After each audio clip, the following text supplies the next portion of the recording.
ayuha almu'minun, ni katika rahma za Allah tabaraka wa taala kwa waja wake baada ya kuwaumba na kuwajua kwamba hawa viumbe ni madhaifu, na akausifu udhaifu wa wanadamu katika Qur'ani min ghairi ma aya, zaidi ya aya moja.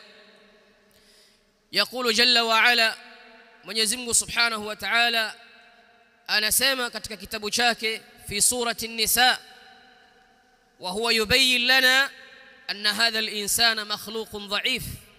Mwenyezi Mungu anatubainishia kwamba huyu mwanadamu ni kiumbe dhaifu, akisema wa khuliqa al-insanu dha'ifa, ameumba huyu mwanadamu hali ya kuwa ni dhaifu. Wadha'fu huna lahu shumuliyat, udhaifu unakusanya udhaifu sampuli nyingi. Fal-insanu fi jami'i anha'ihi wa jawanibihi fahuwa dha'if, mwanadamu ni dhaifu kwa kila sampuli. Fahuwa dhaifun fi asli khilqatihi, ni dhaifu kutoka asli ya kuumbwa kwake. Khuliqa min ma'in mahin, ameumbwa kutokamana na maji matevu, maji machafu.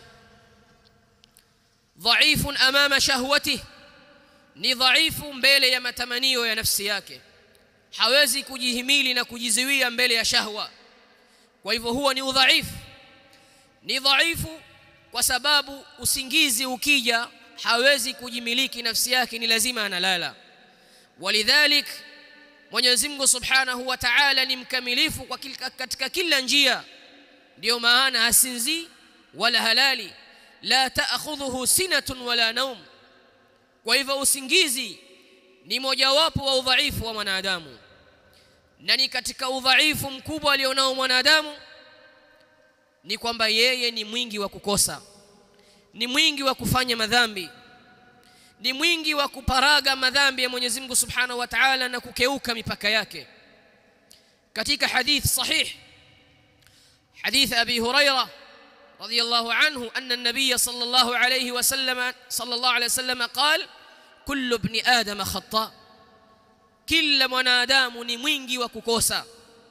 Jaa bi sighati al-mubalagha, ni kwamba sifa ya kukosa ni sifa jibili, ni maumbile yake mwanadamu kukosea. Lakini Mtume sallallahu alayhi wasallam akatubainishia jumla ya udhaifu huu wa wingi wa kukosea, akisema wa khairul al-khata'in at-tawwabun, wa bora wa wale wenye kukosa sana ni wale ambao kwamba wanarudi sana kwa Mwenyezi Mungu subhanahu wa ta'ala na kutaka msamaha na kutubia.